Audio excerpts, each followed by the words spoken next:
د دوهم کال لومړي سمستر محصلینو ته د اناټومي مضمون دوهم لیکچر وړاندې کوم. څرنګه چې زموږ درس یورینري بلیډر یا مثانې ته رسېدلی و، لومړی د یورینري بلیډر یا د مثانې په شیپ، لوکیشن او د دې په اندازه باندې رڼا اچو. د مثانې شیپ نظر دی ته چې خالی ده یا ډکه ده د یورین څخه او عمر ته فرق کوي.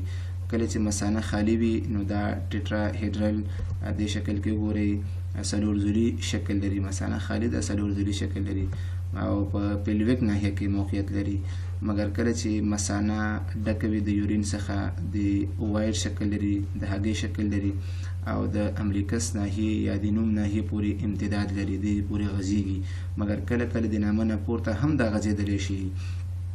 د مثانې خارجي شکل که تاسو وګورئ، مثانه چې موږ لولو خارجي شکل نو دوه حالتو کې موږ مطالعه کوو. یو چې یورین څخه ډکه وي، فل وي، بل چې یورین څخه خالي وي.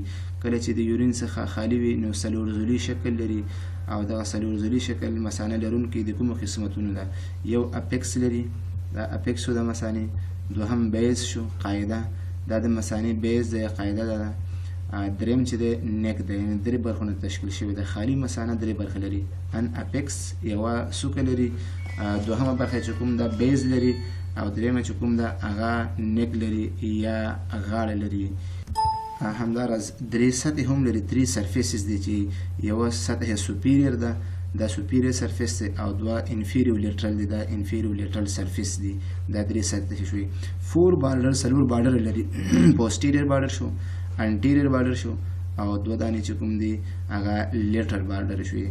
مګر کله چې مثانه ډکه وي د یورین څخه چې ډکه وي هغه کوم شکل لري؟ اوایډ شکل لري چې د نامه په جوف کې یا ابډامینل کیویټي کې تر ان نوم پورې یا امریکس ناحیې پورې وسط پیدا کوي، یا کله کله نامونه هم پورته دغه لري وسط پیدا کوي یا موقعیت لري. په دې حالت کې چې مثانه کله ډکه وي نو لرونکې د دریو برخو ده. یوه برخه چې کوم ده هغه اپیکس ده یا څوکه لري، دوهمې نیک ده او بیس پکې نه وي، بیا 2 سرفیسز یعنې دوه سطحې لري. د دې نه وروسته موږ راځو د مثانې ارتباطات چې مثانه په پیلویک کې د کومو ساختمانونو سره ارتباط لري. د مثانې اپیکس یا د مثانې د څوکې ارتباطات وایو، د بیز ارتباطات وایو. بیز ارتباطات به موږ میل او فیمیل کې جدا وایو. اپیکس د مثانې چې کوم دی دا میډین املیکل لیګامنټ دی. د دې لیګامنټ په واسطه املیکل سره یا املیکس یعنی نوم سره رابطه لري. دا د مثانې اپیکس دی، دا میډین املیکل لیګامنټس دی. د دې په واسطه له نوم سره یا املیکس ناحیې سره ارتباط لري. بیز یا قاعده په نارینه او ښځینه‌و کې جلا جلا مطالعه کوو.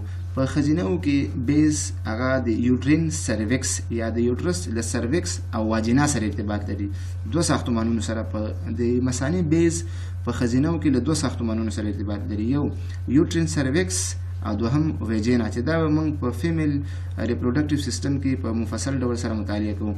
دوهم په نارینه‌و کې د بیز د څه سره رابطه لري؟ په نارینه‌و کې د قاعدې پورتنۍ برخه یا د مثانې د بیز پورتنۍ برخه دا ریکټوم دی، دا د مثانې قاعده ده، د پورتنۍ برخه ده د مثانې د قاعدې، او دا د مثانې د قاعدې ښکتنۍ برخه ده. دا پورتنۍ برخه له ریکټوم څخه د ریکټو ویزیکل پاوچ، دا ګورئ دا ریکټو ویزیکل پاوچ د دې په واسطه جلا شوې ده، یا د دې په واسطه د دې ریکټوم نه جلا شوې ده یا سپریټ شوې ده. او د مثانې د قاعدې ښکتنۍ برخه یا انفیریر پارت چې کوم دی له ریکټوم څخه د سیمینل ویزیکل او همدارنګه د سیمینل ویزیکل شو، بل واز ډیفرنس د دې دوه ساختمانونو په واسطه جلا شوې ده. یعنې که په لنډ ډول وایو په ښځینه‌و کې د سرویکس اف یوټرس د دې سره رابطه لري او ویجینا سره. په نارینه‌و کې د مثانې قاعدې پورتنۍ برخه یا اپر پارټس، دا پارټ چې له ریکټوم نه د ریکټو ویزیکل پاوچ په واسطه جلا شوې ده، او انفیریر پارټ له ریکټوم څخه د سیمینل ویزیکالیس او واز ډیفرنس د دې په واسطه جلا شوې ده. د مثانې سوپیریر سرفیس یا پورتنۍ سطح دا په نارینه‌و کې کاملا د پیریټینیوم په واسطه کور شوې ده، د سیګموید کولون او د ټرمینل الیوم سره په تماس کې ده سوپیریور سرفیس.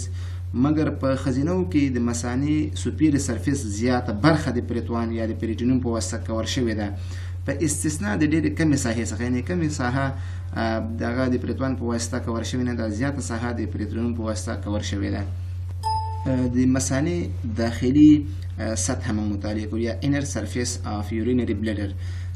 کوم حالت کې چې مثانه خالي وي یعنې په دې کې یورین نه وي نو مخاطي غشا یو اندازه ګونځې لري، یو څه ګونځې لري. صرف د مثانې د قاعدې په سفلي قسمت کې یا د مثانې د بیس په سفلي قسمت کې د بیس د په سفلي قسمت کې د دلته یو وړوکی مثلث شانته ناحیه ده، دغه مثلث شانته ناحیه ده دغه همواره معلومیږي، دغه ګونځې نه وي چې دې ته ټرایګون ویل کېږي. یعنې ټرایګون په کله چې مثانه خالي وي نو په دې کې مخاطي غشا ګونځې نه لیدل کېږي، دغه ناحیه کومه ناحیه ده؟ ټرایګون ده.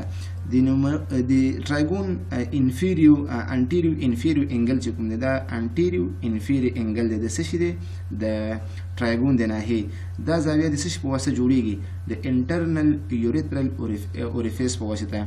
یعنې یوریترا چې موږ وروسته مطالعه کوو درس کې راځي دوه اوریفیس لري، یو انټرنل دی او بل ایکسټرنل دی، بهر دی. دغه د یوریترا انټرنل یا یوریترل اوریفیس چې کوم دی فوها دا د ټرایګون انټیریو انفیریور انګل جوړوي. دوه انګل نور دي چې ته موږ وایو پوسټیریو لیټرل دی، پوسټیریو لیټرل دا انګل دی. دا د څه په واسطه جوړیږي؟ درنو محصلینو دا د یوریټر په واسطه جوړیږي. دا یوریټر دی، یوریټر اوپننګ چې کوم دی هغه په ټرایګون کې خلاصیږي او د ټرایګون پوسټیریو لیټرل انګل جوړوي. یعنی دا ټرایګون مثلث دی، مثلث درې زاویې لري. دوه دانې چې کوم دی پوسټیریو لیټرل دی چې دا د یوریټریک اوپننګ په واسطه جوړیږي، یو چې کوم دی هغه انټیریو انفیریور انګل دی، هغه د یوریترا د انټرنل اوریفیس په واسطه جوړیږي. کله چې مثانه خالي وي امټي وي دا دواړه زاویې چې کوم دي یعنی دواړه کومې زاویې؟ پوسټیریو لیټرل زاویې، دا زاویې چې کوم دي دا د 2.15 سانتي متر په فاصله سره جلا وي، یعنی دا معنی چې د دوی ترمنځ فاصله 2.5 سانتي متر وي. او که مثانه ډکه شي نو دا وسعت پیدا کوي، یو بل نه لرې کېږي، بیا د دې ترمنځ فاصله 15 سانتي متره موجود وي. د مثانې اناټومیک جوړښت لکه څنګه چې موږ د کډنی اناټومیک جوړښت ویلي، همدارنګه د یوریټرز او اوس د مثانې وایو. مثانه هم د داخل څخه خارج ته د لاندې طبقونو تشکیل شوې ده. د لومړی میوکوزل لایر دی، داخلي سطح د میوکوز ممبران یا میوکس ممبران په واسطه کور شوې ده. دوهمې چې کوم دی هغه مسکولر لایر دی او درېیمې چې کوم ده هغه سیروزل لایر دی. د مثانې کیپیسیټي یا ظرفیت چې په مثانه کې څومره یورین کولی شي چې دلته جمع شي. د مثانې ظرفیت په کاهلو اشخاصو کې له 120 سیسي نه تر 320 سیسي پورې رسیږي. یعنې دا معنا چې 120 نه تر 320 سیسي پورې دومره د یو کاهل شخص مثانه د دې ظرفیت لري چې یورین پکې جمع شي. لیکن متوسط ظرفیت په کاهلانو کې 220 سیسي دی. یعنی که د ادرار اندازه په مثانه کې تر 220 نه زیات شي د ادرار کولو اشتها سړي ته پیدا کېږي چې تر څو یورین وکړي او مثانه تخلیه شي. مثانه تر 1500 پورې هم کولی شي چې یورین ته دومره ځای ورکړي، یعنې 1500 سیسي پورې هم کولی شي. خو بیا چې کله د 15 سیسي پورې له ادرار نه ډکه شي 1500 سیسي پورې نو د شخص لخوا نه تحمل وړ وي.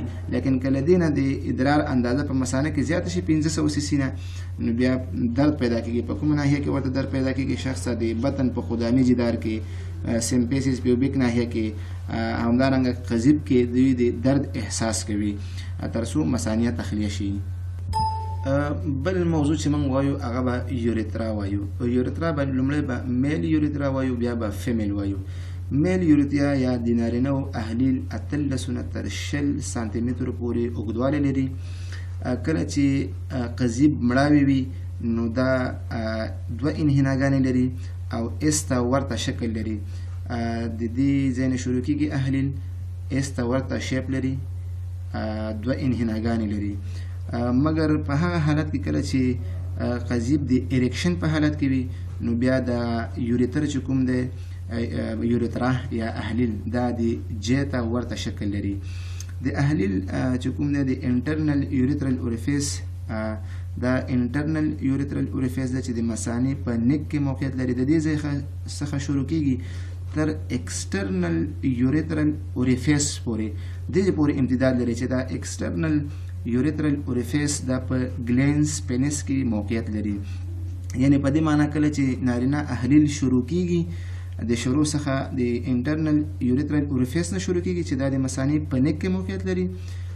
د پروسټیټ دا پروسټیټ دی، دا یوروجینیټل ډیافرام دی د دې څخه، او دا کارپوس سپنجیوسمس اف پینس دی د دې څخه.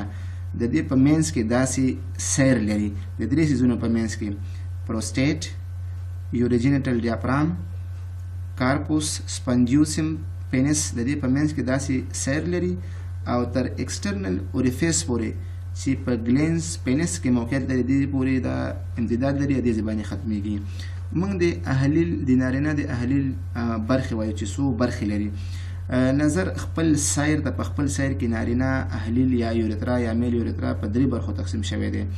یوې پروسټیټک یوریترا ده چې پروسټیټک کې تاسو ګورئ دا پروسټیټ ګلینز په دې کې چې امتداد لري همدې ته پروسټیټک یوریترا وایو. دویم ممبرانیوس یوریترا ده، دا ممبرانیوس ده. او دریم چې کوم دی هغه سپونج پارټ دی، دا سپونج پارټ دی یا پینایل پارټس. دا تر ټولو اوږدترین پارټ چې کوم دی پینایل یا سپونج پارټ دی، چې موږ به لومړی پروسټیټک یوریترا وایو، هغې نه وروسته به بیا ممبرانوس او بیا به سپونج وایو. پروسټیټک یوریترا دا د ټولو برخو نه پراخه برخه ده، تر ټولو یعنی د ممبرانوس نه هم پراخه ده، د سپونج نه هم دا پراخه ده. دا 3 سانتي متره اوږدوالی لري. دا د کوم ځای نه شروع کېږي تر کوم ځای پورې دې سلایډ کې که وګورو په واضح ډول باندې معلومیږي چې دا د انټرنل اوریفیس نه شروع کېږي چې د مثانې په نیک کې دی، د دې ځای نه شروع شو، دا انټرنل اوریفیس دی، د دې ځای نه شروع شو، او د پروسټیټ په مابین کې داسې ښکته سیر لري تر کوم ځای پورې تر ممبرینوس یوریترا پورې دا رسیږي. یعنی د انټرنل یوریترل اوریفیس نه شروع پروسټیټ په مابین کې ښکته سیر لري او تر ممبرینوس یوریترا پورې امتداد لري. مخکې مو ویل چې دا تر ټولو نه پراخه برخه ده، ګورئ داخلي شکل یې ګورئ تر ټولو نه پراخه ده. همدارنګه د احلیل دغه برخه نظر نورو ته موږ ویلي چې پراخه ده. دې برخې په خلفي جدار کې یا په پوسټیریر وال کې دلته یو ساختمان دی چې د یوریترل کرسټ په نوم یادېږي. د څه شي په نوم باندې یادېږي؟ یوریترل کرسټ چې نوم یې دلته لیکل شوی دی. دغه ساختمان ټول د یوریترل کرسټ په نوم باندې یادېږي. د دې کرسټه په وسط یا منځنۍ برخه کې لږ جګوالی شته دی چې هغې ته بیا څه شی ویل کېږي؟ هغې ته موږ وایو کولیکولوس سیمینینالیس وایو یا سیمینل کولیکولوس ورته وایو. دغه جګوالی ته دغه ټول یعنی د پروسټیټک یوریترا په خلفي جدار کې یو جګوالی چې د څه شي په نوم باندې یادېږي؟ یوریترل کرسټ. د یوریترل کرسټ په مابین کې یو جګوالی دی، هغه د کولیکولوس سیمینالیس یا سیمینل کولیکولوس په نوم باندې یادېږي. او د کرسټا په دواړو خواو کې عمودي لیکې دي. دا عمودي لیکې چې کوم دي دا د پروسټیټک ساینسونو په نوم یادېږي. دې ته څه شی وایي؟ پروسټیټک ساینس ورته ویل کېږي. او هر ساینس چې کوم دی په دې کې د 20 نه تر 30 عدده پورې پروسټیټک ګلینز اوپننګ یعنی د پروسټیټ د غدواتو هغه اوپننګ دلته خلاصیږي په دې کې موجود وي. د پروسټیټک یوریترا د خلفي جدار یا د پوسټیریر وال په اولوي برخه کې یا سوپیریر پارټ کې دلته یو ساختمان دی چې د پروسټیټک اټریکل په نوم یادېږي چې دلته نوم تاسو په واضح ډول باندې لیکل شوی. دې ته څه شی ویل کېږي؟ پروسټیټک اټریکل ویل کېږي. بل برخه چې کوم دی هغه ممبرانوس یوریترا ده او ممبرانوس یوریترا تقریبا د 1.5 نه تر 2 سانتي متر پورې څه شی لري؟ اوږدوالی لري. د 1.5 نه تر 2 سانتي. دا برخه چې کوم دی د کوم ځای نه شروع کېږي تر کوم ځای پورې دا د پروسټیټک پارټ نه چې کوم دی د دغې نه شروع کېږي تر سپونج پارټ پورې څه شی لري؟ امتداد لري. ممبرانوس یوریترا د ایکسټرنل یوریترل سپنکټر په واسطه احاطه شوی دی یا کور شوی دی. یعنی دا معنا چې خپله په دې یوریترا کې 2 ډوله سپنکټرې دي، یو چې کوم دی انټرنل دی او بل ایکسټرنل دی. خو دا ممبرانوس یوریترا چې کوم دی د ایکسټرنل یوریترل سپنکټر په واسطه څنګه شوی دی؟ پوښل شوی دی یا کور شوی دی. او د دې په دواړو خواو کې بلبو یوریترل ګلینز موجود وي. دلته څه شی لري؟ قرار لري. درېمه برخه چې کوم ده هغه سپونج پارټ ده او سپونج پارټ تر ټولو نه اوږده برخه ده، تقریبا 15 سانتي متره ده اوږدوالی لري. دغه برخه چې کوم ده لومړی برخه لږ متوسع ده چې د انټرا بلبر فوسا په نوم باندې یادیږي، او همدارنګه د ګلینز پینس په برخه کې یو توسع لري، دا توسع دلته هم یو څه توسع لري په دې ځای کې. دې توسع ته بیا موږ نویکولر فوسا وایو، یعنی دوه توسع لري، یو ته وایي انټرا بلبر فوسا او بل ته نویکولر فوسا ویل کېږي. د دې یوریترل سپینکټر موږ وایو. یوریترل سپینکټر دوه دانې دي، یو انټرنل یوریترل سپینکټر دی، دا انټرنل یوریترل سپینکټر دی، او دوهم چې کوم دی ایکسټرنل یوریترل سپینکټر دی. انټرنل چې کوم دی یا داخلي معاصره چې دا غیر ارادي ده، دا زمون په اختیار کې نه ده، دا د سمپاتیک اعصاب په واسطه تعصب شوې ده او دا د سموث مسل فایبر نه تشکیل شوې ده، یعنی دا د ملسا عضلاتو نه تشکیل شوې. دوهم چې کوم ده ایکسټرنل یوریترل سپینکټر، دا ارادي ده، زمون په واک کې ده، دا د سکلیټل مسل یعنی د مخططو عضلاتو نه تشکیل شوې ده او دا د پولینډل نرف د پیرینیل برانچ په واسطه تعصب شوې ده. دغه معاصرې چې کوم دی د ادرار د کنټرول وظیفه په غاړه لري، هغه کوم یو ده ایکسټرنل یوریترل سپینکټر. بله برخه چې کوم دی موږ فیمیل یوریترا وایو. فیمیل یوریترا 4 سانتي متره طول لري او 6 ملي متره د دې قطر دی یا د دې ډیامیټر دی. فیمیل یوریترا چې کوم ده هغه د سیمپیسس پیوبیس د متوسط قسمت نه، تاسو ګورئ دا فیمیل یوریترا ده، دا د سیمپیسس پیوبیس د متوسط خط څخه یا د سیمپیسس متوسط قسمت نه یعنی میډل پارټ نه 15 سانتي متره خلف یا پوسټیری طرف ته د اهلیل د کم ځینې شروع کېږي، د انټرنل میاتوس، دا انټرنل میاتوس د دې ځینې شروع کېږي او د محبل یا د ویجینا د انټیریر وال سره پیوسته ښکته ځي، مخې خواته سیر کوي. په واجینل ویسټیبیول کې د اهلیل یا د یوریترا په ایکسټرنل چې دا د دې ایکسټرنل میاتوس ته په دې باندې خاتمه پیدا کوي.